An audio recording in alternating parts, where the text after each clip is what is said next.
Jack and the Mermaid.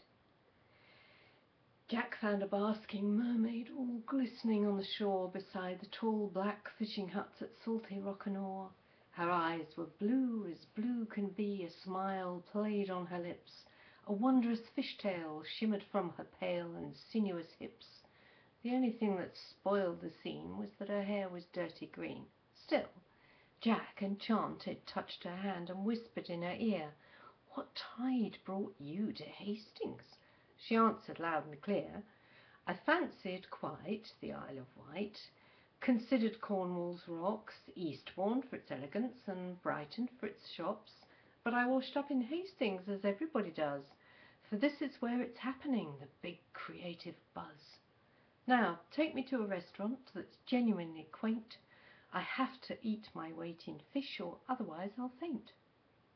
So Jack picked up the Mermaid and walked across the road to find the perfect cafe where she could eat a load of hake and cod and skate and bream, of haddock, huss and rich sardine, of lobster, crab and conger eel. The Mermaid had a massive meal. Then with a bone she combed her hair and turned on Jack her sea blue stare. "Show me the sights, the sounds, the smells, the barnacled boats and the oyster shells, the gulls and the cliffs and the castle and park, the funicular lifts and the caves with their dark. I want to see everything Hastings has got, but I'm bound to get hungry and sure to get hot. So can we take scampi and water and stuff?" Jack spluttered, "But surely you've eaten enough." "I'm a mermaid," she cried, "and I must have my fish. Treat me well, and I promise I'll grant you a wish."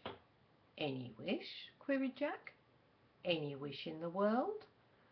As an answer, the Mermaid's fishtail curled. "Then I'll get you a picnic to eat on the hill. We can go in the lift. That'll give you a thrill." Now Jack was excited, his head full of stuff like a wish, a real wish. But will one be enough? And do I want money? Incredible wealth?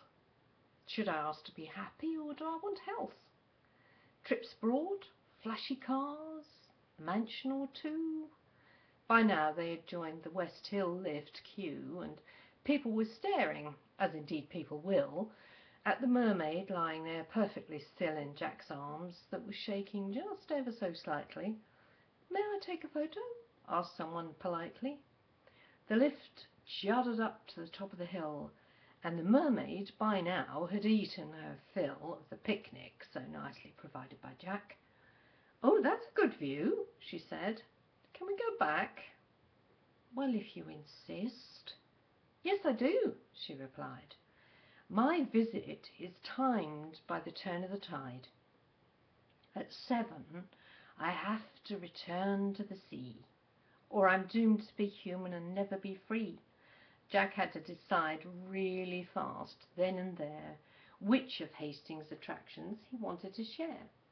So he showed her the castle, he showed her the caves, the White Rock Theatre, the pier with its waves, the galleries brimming with pictures of ships, frequently stopping for haddock and chips, and scampi, and onion rings, fish cakes galore, and the Mermaid would call out, "Please bring me some more," and of course she got heavy with all of that fish.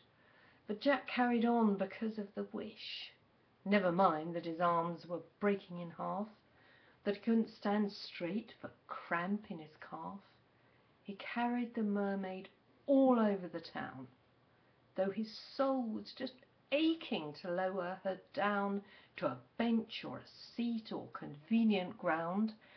And at 6:47 Jack went to the shore. "Well, here we are, Mermaid. A few minutes more till the turn of the tide. My muscles are sore. I wish I was stronger." "No problem," said she. "Your wish is now granted." She dived in the sea. Jack stood there in horror. He'd wasted his wish, as well as consuming far too much fish. But his biceps and triceps moved under his skin, then his abs and his quads were soon joining in. His strength was the strength of 10 men or more. To this day he's a lifeguard in old Rock'n'Aw.